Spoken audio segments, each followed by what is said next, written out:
Welcome to Ancient Echoes podcast. My name is Jared Canning. Hope everyone's having a good night. If you like my content, please subscribe to our YouTube channel and like our Facebook page. We will be updating podcasts each week.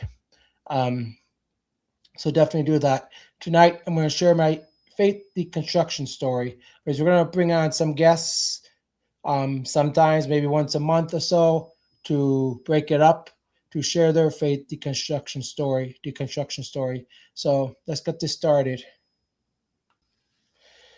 So the title is Behind the Curtain: The Miracles, the Money, the Machine.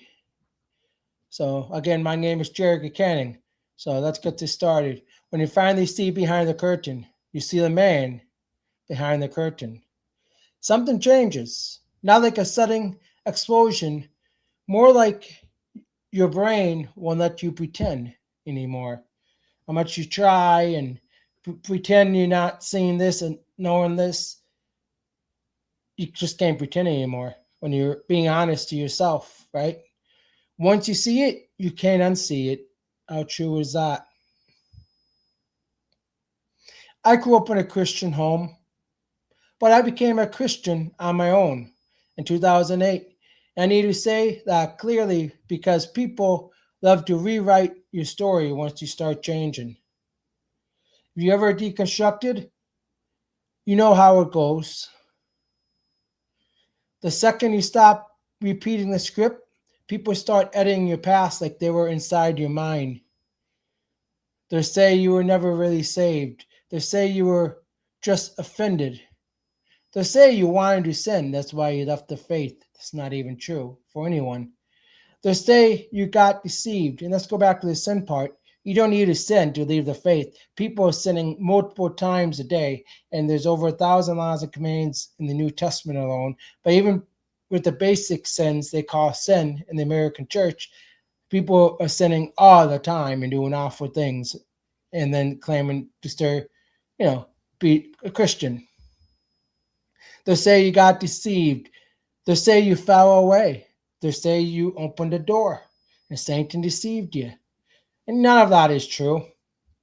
Simply, I studied the Bible, read the Bible, understood the Bible, learned how to read the Bible, and tried to apply it and make sense out of it. But what actually happened is I went all in, all in. I was serious, all in. And the more sincere I was, the more pressure felt to keep my mind fenced in. Because Christianity, at least the version I lived inside, it wasn't a gentle invitation into love. It was a total system. It was a worldview, a social identity, moral scoreboard, a fear engine, and constant internal surveillance program. You didn't just believe, you policed your thoughts, you monitored your music, you filtered your friendships, you watched your doubts like they were spiritual. Because in that road, doubts don't just mean you're thinking, they can mean you're sinning. They can mean you're drifting. They can mean you're opening a door to Satan. They can mean you're giving the enemy a foothold. Some evangelical Pentecostal churches like to give Satan a lot of credit, a Satan, that enemy that really doesn't exist and we can't see. Are ironic, right? And once fear becomes the way you maintain belief, you're not really choosing faith. You're trying to survive theology. Having some beer. You can be sitting in your room on a random Tuesday, doing nothing wrong, and still feel like you're being watched by God or Satan, right? You can feel guilty for normal things, questions, curiosity, desire, sadness, anger, confusion. And you can feel like your own mind is dangerous, a dangerous neighborhood, most definitely. right? There's the scriptures in the Bible that talks about the mind. God is waiting around the corner with a clipboard for you to screw up or sin.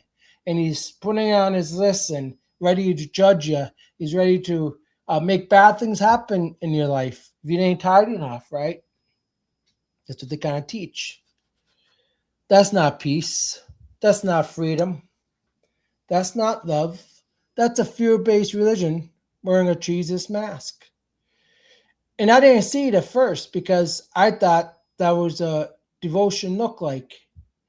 I thought tension meant holiness. I thought anxiety meant conviction. I thought mental self-releasing meant I was serious about God. But looking back, fear kept my beliefs in place longer than evidence did, and most definitely did. My fear of hell, of not knowing it exists, never being there, it was always a fear where if it does exist, I leave the faith and I go there for all of eternity, right? So the fear had me stay a Christian. Plus, I was taught it by my parents, so I thought it was true. So the years I drank the Kool-Aid was 2008 to 2011. From 2008 to 2011, I drank the Kool-Aid without hesitation. I came into Christianity on my own. I was raised a Christian. I never took it serious, but it was instilled in me all the, belief in times and all the trauma and things growing up. I was taught it from pastors and different things. But I didn't drink the Kool-Aid because I was dumb, because I was sincere. I'm sure there's a lot of people that understand that, right? That you could be sincere doesn't mean you're dumb, right?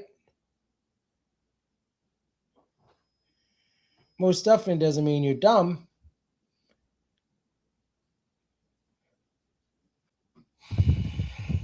And sincerity is one of the most explosive things about a person. If you give your whole heart to something, you tolerate contradictions longer than you should. You interpret red flags, you call anxiety conviction, you call manipulation leadership, you call control discipleship, you call trauma God is pruning you.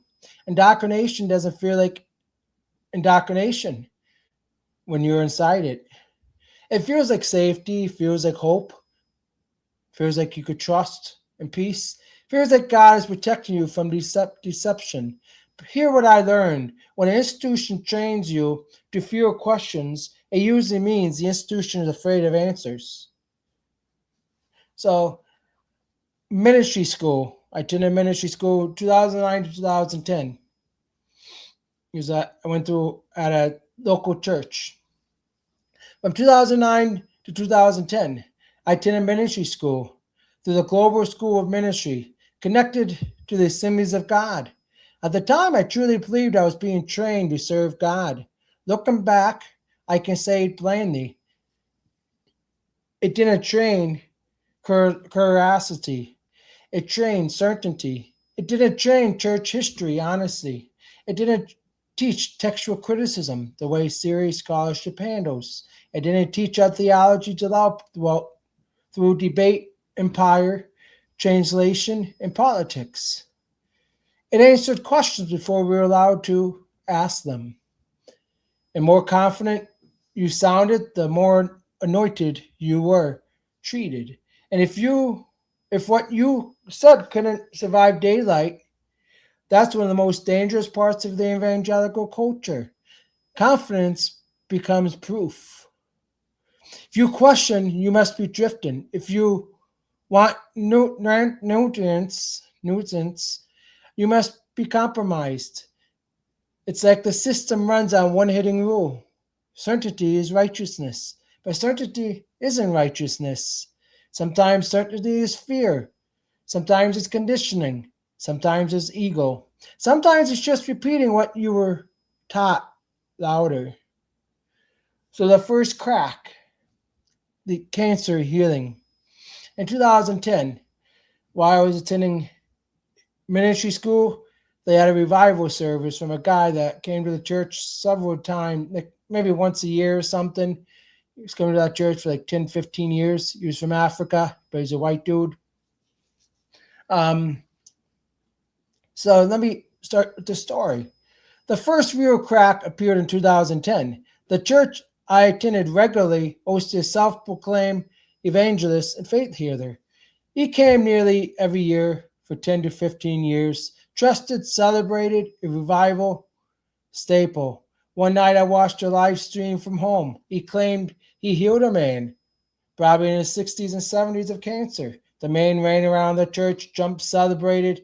The crowd erupted, and something in me paused. Not because I hated church, not because I wanted to be clinical, because logic showed up. My mom questioned it too. We talked that night. Neither of us believed it. Not from bitterness, but from common sense. I remember saying if someone was truly healed of cancer, won't they come back to the church? Won't you see them attending the church after that? If a true miracle appeared. Because that would have been a big miracle, big change, and something you never forget, right? In your life. Um, won't there be a follow up? Won't there be documentation? There was none of those. That man I never seen again, at least that year. But that never happened. The man was never seen again. But then I didn't have language for it. But it felt staged. Years later, I learned that wasn't unique. It was a pattern, spectacle without fertigation, fortification. Big claims, loud testimonies, zero accountability. And here's the thing: if miracles are real, follow up should be the easiest part. If a tumor disappears, you can show the scans. If a diagnosis reverses, you can show the records. That's simple, right? Instead, a lot of faith healing culture gives you smoke and volume, where you're just supposed to trust them and believe. And then the proof disappears. And when you're young, you call that mystery. When you live long enough, you start recognizing it as marketing when you actually start looking into it and using logic and common sense and actually care. Then the moment money exposed the machine, then came another moment that made it harder to ignore. I completed all 10 courses for ministry school, right? During that season, I was unemployed and collecting unemployment. I couldn't afford the full tuition, which was around $1,000 for that semester, which was a lot, right, for me. I so the church refused to submit paperwork confirming I completed the course to the Assemblies of God, and found that out about 2 or 3 years later. Um, and I need you to understand why that shocked me. Because at that time, I believed hell was real. I believed people burned forever without Jesus. I was passionate. I wanted to be an evangelist, travel, preach, and save people. And I couldn't stop asking if these leaders truly believed I was called by God, and if they truly believed hell existed, and I was the only person at that time that God could use me to draw people to Himself with my influence, my impact of who I am, and uniqueness, where people want to go to hell for all of eternity, then why not submit the paperwork, the credentials, or whatever they're called? The credentials, what they're called. But why not submit it? Right? They really believed in what they were preaching or teaching. Why did money stop everything? If souls were on the line, why did tuition matter more than urgency? It's only $1,000. The church had a lot of money. That question stuck with me for years. It really did. Because it wasn't about a form, it was about seeing the gears. Once money becomes a gate of ministry, it exposes what the institution actually worships. It returned their life internal torment are real, money should be a footnote. But in church systems, money isn't a footnote. It's the engine. It keeps it running. Business logic doesn't care about your soul. It cares about your payment. So I'm going to wrap it up here. So that was the first stage of my deconstruction. Not because I wanted to rebel, because the cracks started showing. The miracle culture didn't welcome light. The money culture revealed priorities. And once I saw that, I started asking the question that begins everything. If this isn't true, why does it need fear? If this is true, my bad, why does it need fear and pressure and money to keep it standing? Why does it need lies and make up stuff to have it standing? In part two, I'm going to talk about the deeper layer, the fruit tests, the abuse cover ups, and the scholarship, the history of the Bible, the church textual criticism, and how learning that changed everything. Because you see the behind the curtain, you start realizing the curtain is a product.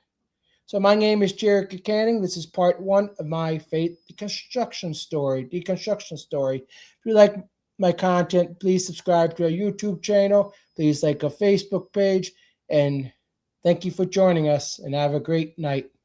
And this is the Ancient Echoes Podcast.